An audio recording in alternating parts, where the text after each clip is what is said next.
Welcome to The Authentic Life with KL, the podcast where we throw out the rule book, where we dive in head first to the real and raw, unapologetic journey of living the best life. That includes lots of music. This is your go-to space for empowerment, for deep healing and owning your authenticity like the boss that you are. We're here to break down walls and slay self-doubt. Vibe to the soundtrack of your soul. With every beat and lyric, we'll move through stories that heal and empower. You can live your fullest and most badass life. Welcome to The Authentic Life with KL. It's Kitty. Today I have Eric Sebastian, aka VNSH. It's his alter ego. He is here. Welcome in. Thanks for joining me. Thanks for having me. Yeah. So I'm going to jump right in. And I always ask the question, what is something about you that others may not know about you? I would say as far like a lot of people know that I make music, but I don't think a lot of people know how long I've actually been doing it. Yeah. So I started like messing around with it in high school, and I'm 36 now. So I've been doing it for like almost 20 years now, which is crazy to think about. But it's just like, yeah, it's like a lot of people know I do it, but they just kind of assume like, oh, you just must do be music. They don't know how deep you are into it. Yeah, they don't realize like how much time I've actually sat in rooms by myself and just spent with it. So yeah. Do you remember the first song that you wrote? Is that something that you keep like, exactly what it is, or is it just go back to where? I still have like notebooks of like old lyrics and stuff. I actually, when I first started, I started with one of my like good friends at the time. So I didn't start alone. We were kind of like just, he had an equal love for music, and we were just kind of like, hey, what happens if we like try this on our own? But yeah, I do remember the first song that we made, and is it funny to look back? Yeah, it's like where you're at now. It's kind of cringy, but then it's a good reminder of like, wow, I've made some progress. So. Yeah, I've seen some of the funnier ones I've seen is I think Post Malone, that there's one of Post Malone going around and you're like, you can go anywhere. Have you seen this one? 100%. 100%. Yeah, I think there's such a difference between, I think even 20s, I'm 48. And so for me, it's like being 20 or even a teenager being versus say like 36 for you, there's so much growth and just personal growth that goes on that sometimes we look back and we're like, ugh. Yeah. Oh yeah. There's some stuff even from a couple years ago where I'm like, not great. Funny. Have you always wanted to do music, or did you have a turning point that was like, yes, I'm doing this? It's always been like a big part of my life from like day one, just, as far as like listening to it and like absorbing it. But I never really like, the thought was never really like, oh, I want to like make it and like do my own stuff with it. It was just like when me and my friends started doing that, it was just kind of like, let's just see what happens. We both like music, we're both creative. And then once we started to like dabble with it and dive into it a little, then I fell in love with it. And eventually as we grew up, we went our separate ways, and he moved and just kind of organically grown for you.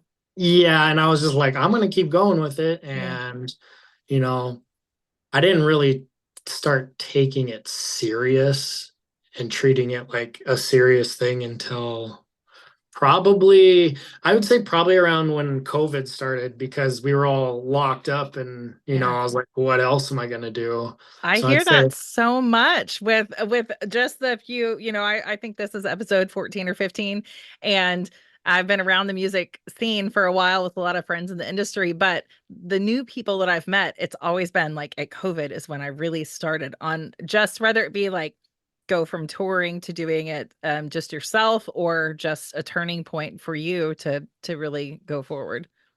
Yeah. And it was, same. I know a handful of people that have and just interviews and stuff I watched too that have the same thing. But it was it was a big like outlet from like being like super bored and Yeah. just like, having an outlet to like put all these weird out of the box thoughts that everyone was having because they were Yeah. just like cooped up for Yeah. and isolated. So it was my therapy at the time. I mean, it always has been, but like that was like the bubble where I was like, okay, let me really dive into it and just see what Yeah. happens. No, I love that. I haven't really thought about it till you just said that because I've heard it a couple times, and it's like I talk a lot about music being a catalyst for healing and things like that. But at that point, it really was a common foundation for so many people that were locked up, especially musicians, because they're used to being out and doing and having people around. And so that does make me look at that a little bit differently. So I was doing some reading on you because that's what I do. And and it said, I read that you really had a lot of country growing up, that was some of the majority of the music. And I resonate with that because my mom was like Carly Simon, and then my dad was Ted Nugent, and there was no country. It wasn't allowed, not at all. Though I do like country now.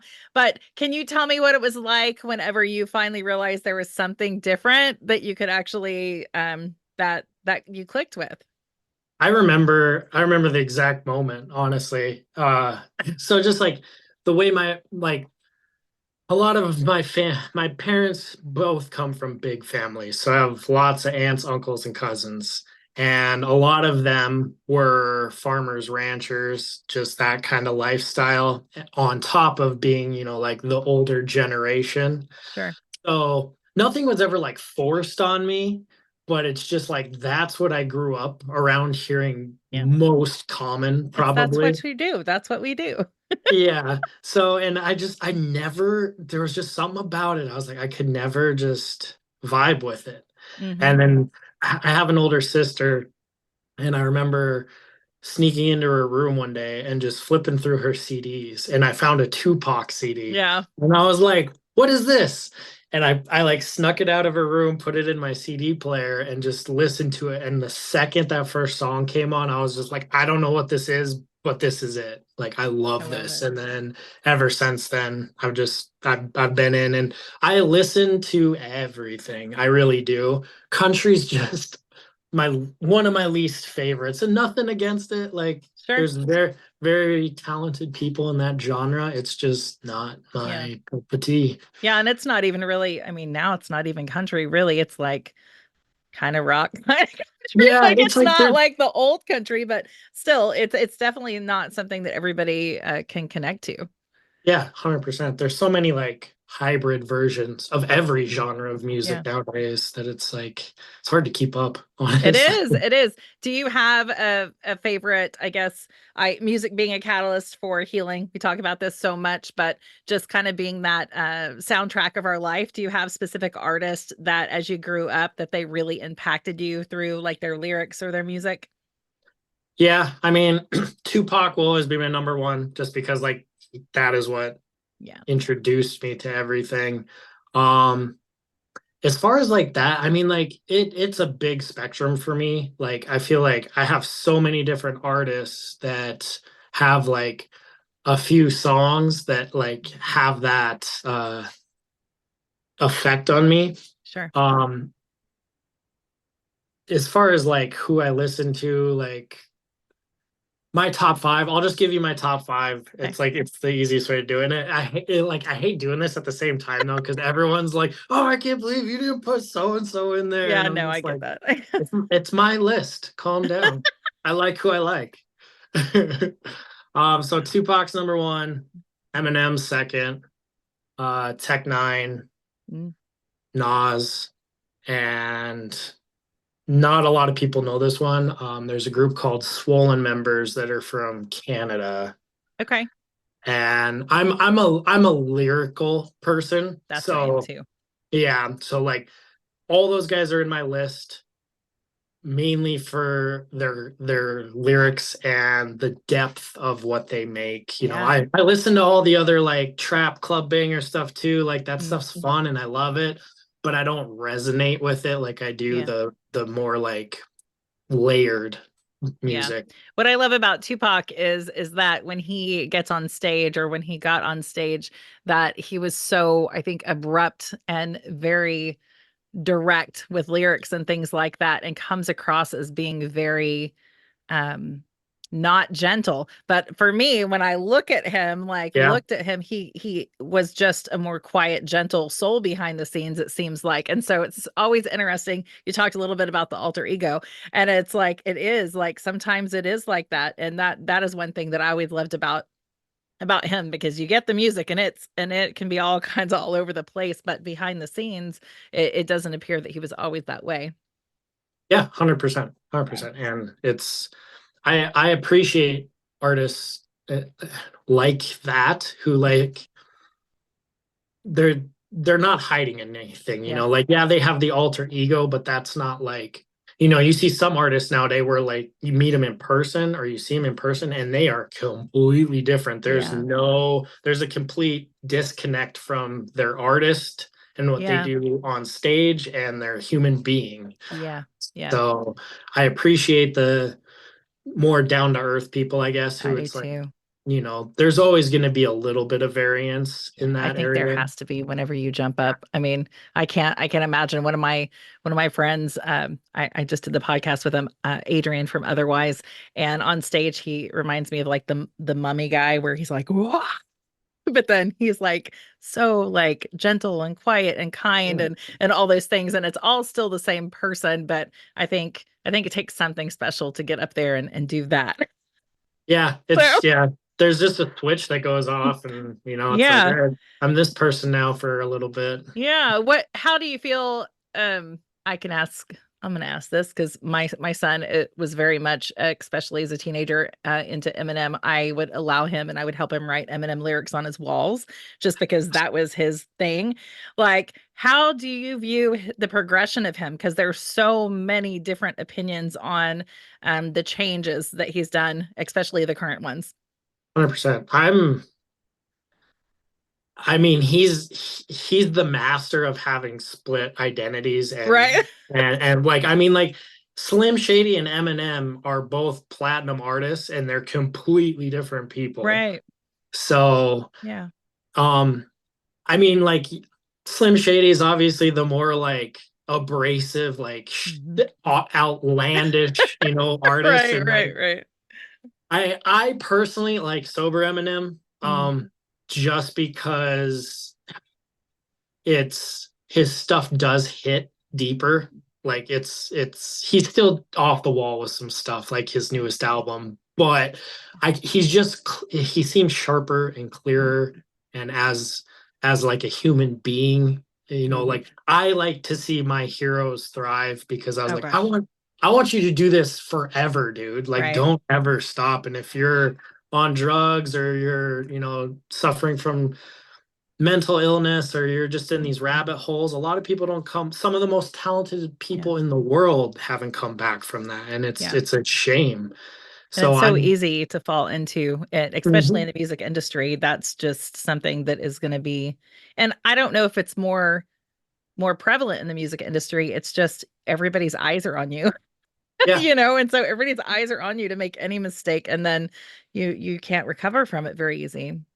100%. And the bigger you are, the more pressure there is and the Yeah. more, outlets you have to fall into those Yeah. Yeah. situations. Especially So, everybody has phones, everybody's recording, everybody's doing everything. yeah. Do So you Do you have a song that you've written that resonates with you or holds a more special place for you than some of the other songs that you've written? um yeah, I have a couple.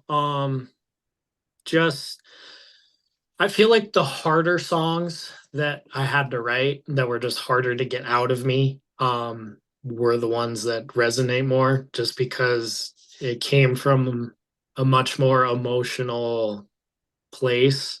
Sure. But that being said, they are the most difficult ones to get out. And it's, those are the ones where the replay value isn't necessarily as high as a lot Yeah. of the other, like up tempo, more I mean, kind of surface level stuff. Those seem to Sure. be the songs with higher replay value, in my opinion. Hmm.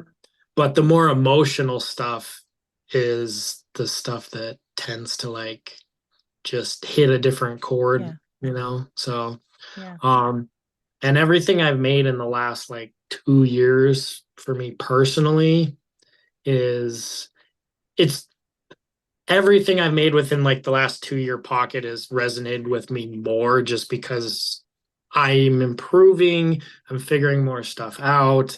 I'm, you know, coming into this like alter ego Yeah. more. And so it's just improving, and the more I improve, the better I like it and enjoy it, and everyone else for that matter too. But Yeah. it's like I'm a big believer in you're only as good as you allow yourself to be. So, True. you see a lot of these big artists hit their peak and then they disappear, and you don't hear Yeah. from them ever again. And it's a shame for a lot Yeah. of it. There's like a lot of those people. I was like, damn, I love these guys. I was like, Where'd what they go? happened? Yeah, what Where'd they happened? go? Like, where are you? Yeah, no, I feel that. And I feel like the journey of self-growth is just through and through, whether it be through music or art or anything that you do. Like I think you always have to have room, like, or you do top out. I have a couple songs I want to ask you about. Is that Okay. okay? Yeah, totally. Okay. I know initially when we first talked, I think you sent me Drown Here. Yep, that was one of the ones I had in my head. And that's on my playlist. I listen to it actually all the time right Oh, thank now. you. I love that song. You have a story that coincides with that.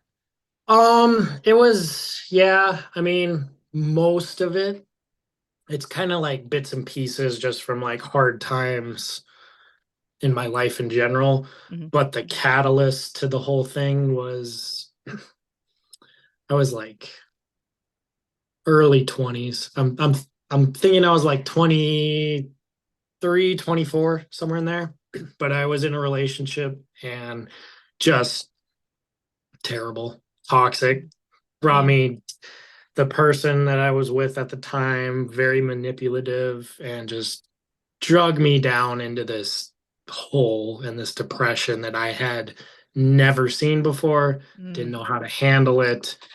And essentially, just brought me to a dark hole that I didn't know if I was ever going to get out of it. And then it just like once you hit that rock bottom phase, or what you feel is rock bottom for you at that time, that's when it kind of jars you loose and you wake up and you're like, I gotta do something here. Yeah. So that is kind of what sparked that whole Is concept that of one of that your newer song. songs?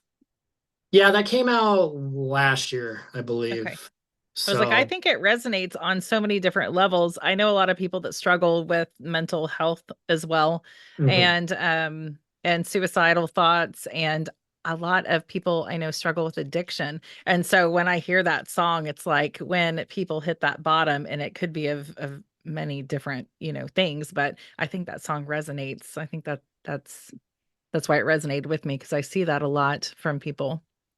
Yeah, and I mean, I'm a big advocate for like mental health stuff, just having been through, situations like that. And the biggest thing that I've learned personally is like when you get to that bottom point, or what you feel is, you got two choices. Mm. And it's like you can either stand up and start taking baby steps in the opposite direction Yeah. and heal and make yourself better, or you Yeah. can continue and stay in the victim, and then things aren't ever going to get any better. Yeah. So But sometimes it's so easy to stay in that mode because it's what you 100 know. It's so easy. 100%. Yeah. Yeah. It's just like I compare it to like just being positive. Like Mm. it's so easy to be negative Yeah. and complain on a daily Yeah. basis. And like being in a positive mindset and like an optimistic mindset, Yeah. people who can consistently do that, in my opinion, it's a freaking superpower. Oh, I agree. Like I I have my agree. good days and I try to stay like that, but like Yeah. the people who you're like, you're like, I don't know if I've ever seen you in a Yeah. bad mood. Yeah. It's Like, like, are you delusional? Are you on like why? How are you this way? I feel that. Yeah. yeah, Yeah. It's sometimes ups and downs pretty for sure. consistently. Pretty consistently. So Yeah. the other song I wanted to ask you about is Hype Floats. Hmm. Is there a story behind it? I actually really love that song as well. And I there were some lyrics that were in there that I was like, oh, I'm gonna pull some of those and use those. So I just wanted to Yeah, ask you about that. for sure. That song was just that was just a fun song to make, honestly. It was just the concept for it was like the hype floats concept was Yeah. like whatever it is, but I see it in music a lot, is like this artist or this song is like, they have this project, this album, this song, whatever, but like it has so much like momentum and force behind it that like Yeah. even if it's not that good, it's Yeah. been built up to this thing where everyone's just Yeah. like, this is awesome because everyone Yeah. thinks it is. And so like Yeah. that was kind of the idea behind it, that like even if you make something and it's not like top tier Yeah. quality wise or content wise, like if you have the right audience or the right timing, it Mhm. can do incredible things, good It or can. bad. Yeah, no, it can. It can. And if you have that connection with the people there, I mean, at some point it comes to where you have people around you and it really honestly doesn't matter what it sounds like. They're going to support you because they love you. Yeah. So, but I did really love that. Um, why do you think that music is so detrimental to mental health for so many? I know you've talked a little bit about a few experiences you've had, but I feel like it is definitely partnered with mental health and can be so beneficial, or it could be detrimental too, depending on what you're listening to at the Yeah. time. But Yeah. why do you think that it's so impactful? Um, I that's a good question, honestly, because I feel like there's so many like different layers to that. Yeah. Um, I would say like for me personally, it just like it's the relatability. Like Mhm. there's whatever the topic is, there's someone out there that's going to relate to it, whether it's mental health or whether it's, going to the club and partying or whatever. Like, Yeah. whatever it is, there's someone out there in the universe, a small group of people that will connect to it. Yeah. And I think when you're listening to music just on your own, it almost like feels like they're talking to you, Yeah. so it's like, and especially if you've grown up with listening to like people, or you're big fans of them and what they stand for, and you feel like they're your friend, or them on a personal level Yeah. even when you don't, Yeah, no, so I think they've had such a huge part in our life. I talk about that. It's like they literally are the soundtrack to our life. Because some yep. of us that listen to music, we listen to it all the time. And I had an artist tell me one time, like, it's just a song. And it's like, it's just a song. It's just a song. Like, what do you mean? Like, it's a memory of me sitting in my floor when I was 14 years old and looking at posters on my walls, or it's what I needed when someone passed away or Yep. when I broke up. And so I Yep. always think that that's such an interesting dynamic and question, when people are like, it's just a song, because some people really aren't that interested in music. But when you are, Right. it's everything. It's I everything. think I think that like regardless though, and that like exactly like you said, there's certain songs that are tied to certain memories in your life. Yeah. And even if you're not like a big music fanatic, there's at least a handful of Yeah. times in your life where if this song plays, it triggers this memory, Yeah. whatever that is. And for that reason, it's like, okay, you will always be connected to Yeah. that type of music or that band or that artist or whatever, whether you like subconsciously realize it or not. But Yeah. No, and I just talking to you, I mean, it just clicked in my mind. I was like, we really do. We use music at birthday parties. We use it at weddings. We use it at funerals. We use it to mark all these milestones, graduations, all those things. And so it really is this placeholder for us so many times. yeah, Yeah. 100%. Yeah. What keeps you going in this industry? I've had so many conversations about how shady and all different kinds of things about the industry and how it's really just not about talent. It's about so much more, right? And we know that. But what keeps you going and keeps you being you? Honestly, like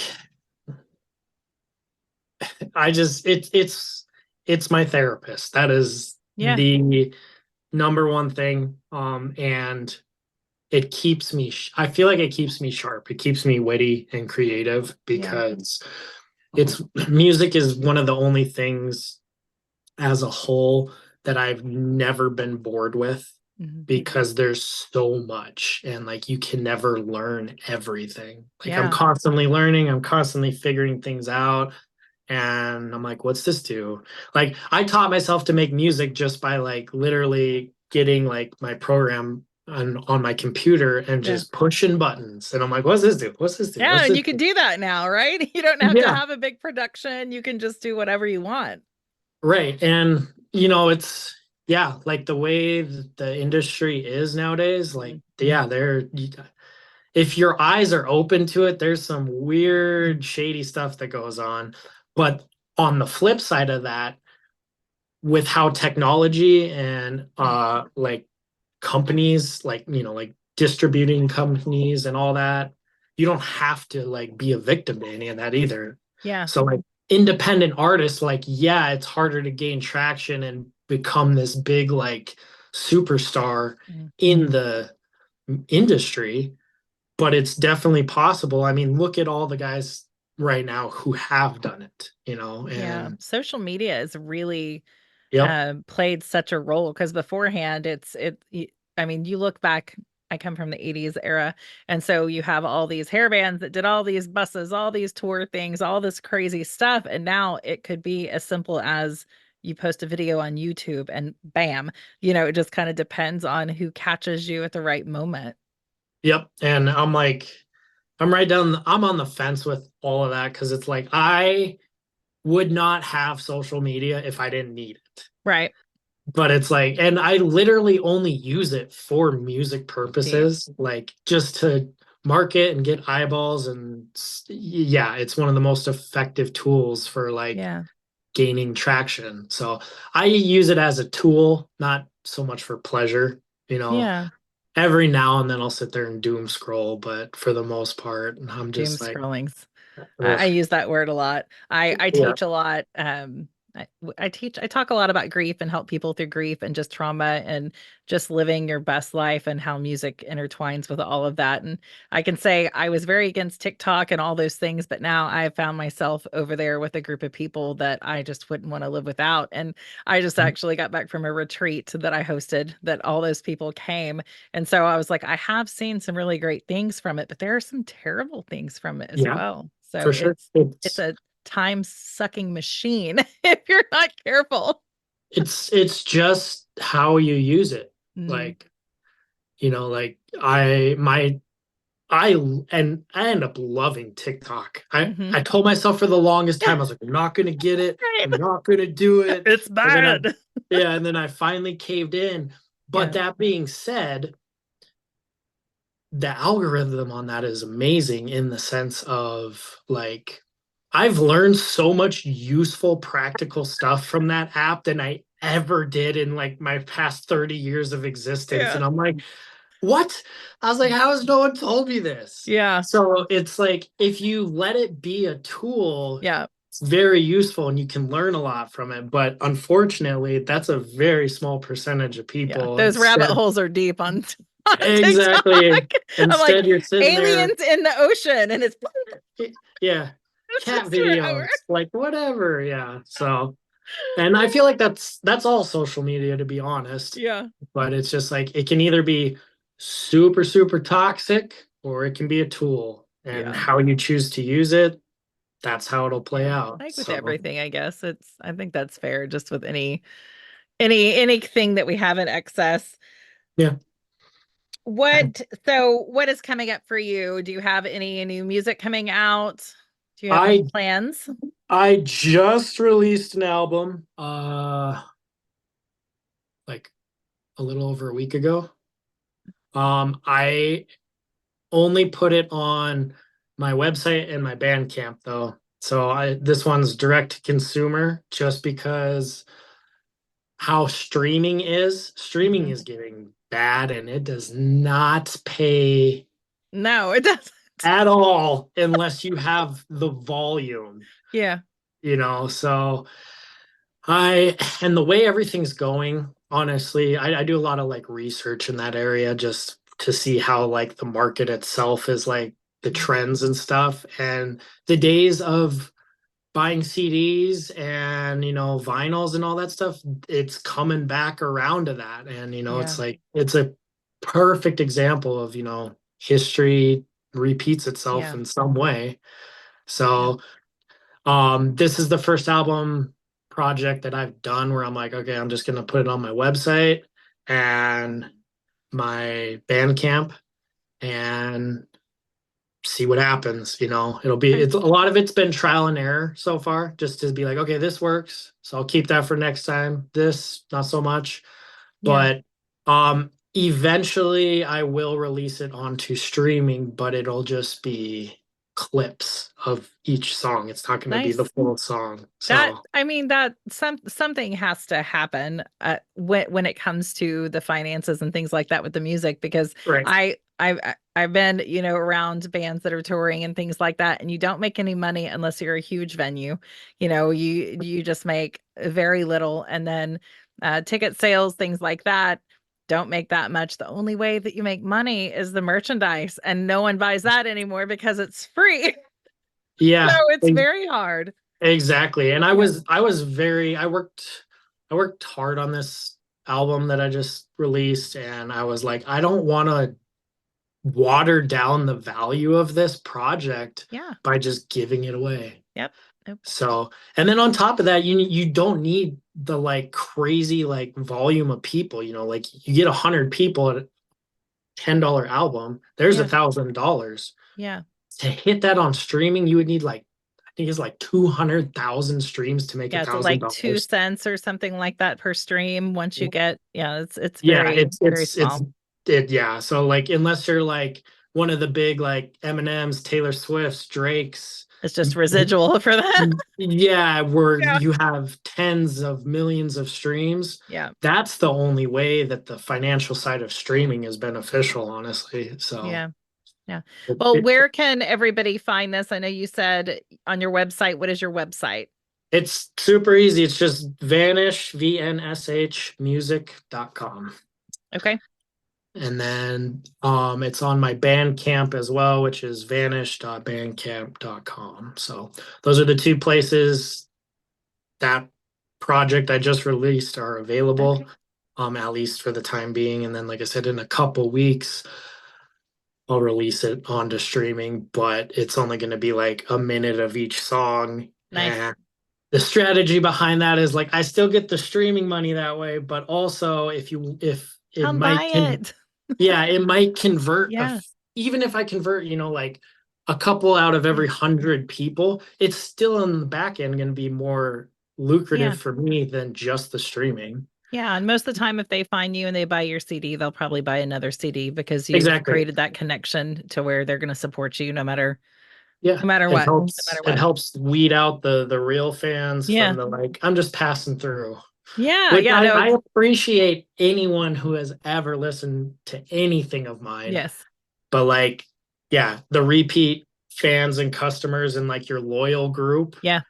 that it'll kind of help weed all those out. And so like I'll know who I can like send future projects to and Yeah.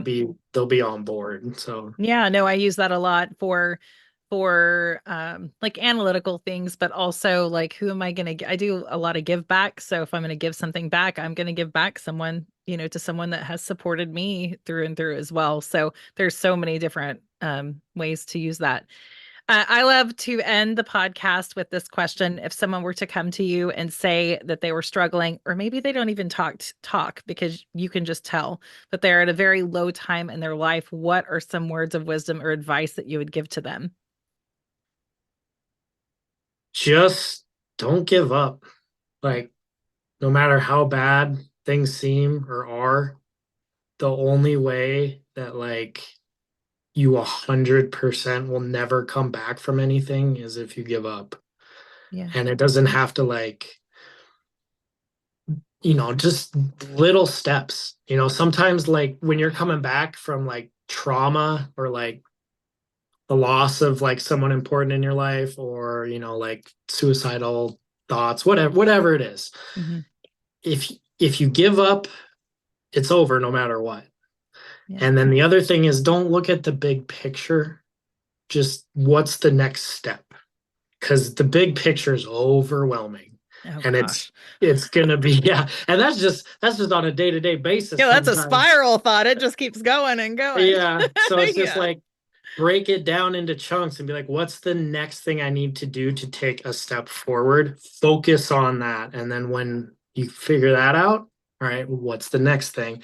And eventually you'll have climbed back up the ladder and you'll be like, holy crap, Yeah. like this isn't so bad anymore. But I just like, you see people just give up Yeah. so often and it's so heartbreaking, honestly. It's just like you could anyone has the ability to bounce back from any tragic event in their life, but it's also on their shoulders. No one else can It bring you is. back, Ah, you know. that's such a good point. It really is. I spend a lot of time, helping people and just trying. I think that people can heal and recover when they feel seen. And but you can't force someone to feel seen or to take up space or to tell their story. All you can do is hold that space for them, and I think that's the hardest part by us standing back and like watching everyone is you can't force them if they don't want to. And so that's the hardest part. It's like a baby learning to walk. Yeah, You're it you're is. there and you're there and like you're there for support and you're there if anything happens, but at the end of the day, like I can't force you No. to take these steps. Yeah. So Yeah. Yeah. No, that's absolutely correct. Well, it was so good to meet you. It really yeah, was. me You're too. such a pleasure to talk to. Thank you for joining us on this episode of The Authentic Life with KL, where we explore the powerful intersection of healing and music.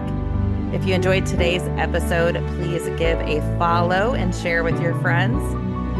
You can find more information about The Authentic Life with KL and Kitty Lynne at kittylynne.com, KITTYLYNNE.com. Thanks so much for listening.